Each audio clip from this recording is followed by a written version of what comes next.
अरे बनाई नहीं, मंगाई है। ये करोड़ों की मशीन है। सरकार ने जल विभाग को दी थी और विभाग के बड़े साहब हमारे खास हैं।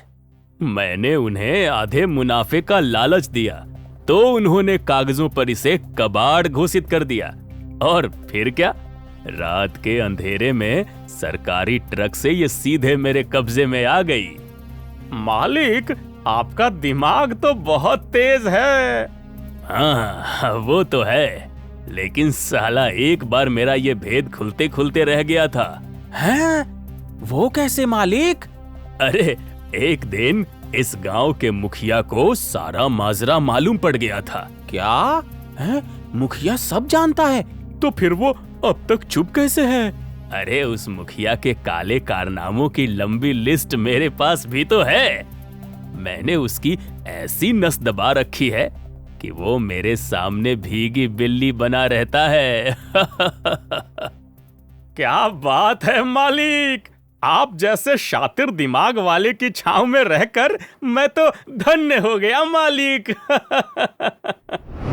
सत्तू अपनी माँ का अंतिम संस्कार करके भारी कदमों से घर लौट रहा था, जहाँ बाहर गांव के कुछ लोग इकट्ठा खड़े थे।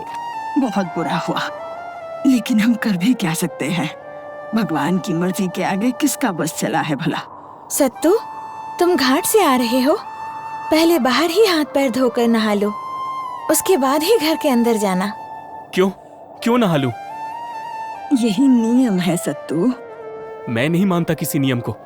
यहाँ मेरी माँ एक बूंद पानी के लिए कराहते हुए हमें छोड़कर चली गई, और आप कह रही हैं कि मैं अपनी माँ के हिस्से के बचे हुए चंद कतरे पानी से नहा लूं? इतना पापी नहीं हूं मैं। भैया, खुद को संभालो भैया। माँ जहाँ भी होंगी, हमें इस हाल में देखकर उन्हें बहुत दुख होगा भैया। मान जाओ भैया, मान जाओ। सत्तू पायल के समझाने पर भारी मन से घड़े का थोड़ा सा पानी लेकर नहाने चला जाता है। अगले दिन शमशेर सिंह के आलीशान घर में पंडित जी पंचांग खोलकर बैठे थे। हाँ सेठ जी, बड़ा ही उत्तम, बड़ा ही दुर्लभ योग बन रहा है। आपकी बिटिया के लिए 2 दिन बाद का सबसे शुभ मुहूर्त निकला है। क्या सिर्फ 2 दिन बाद? पंडित जी, इतनी जल्दी कैसे सब इंतजाम होगा?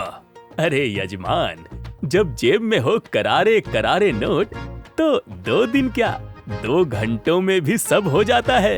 लेकिन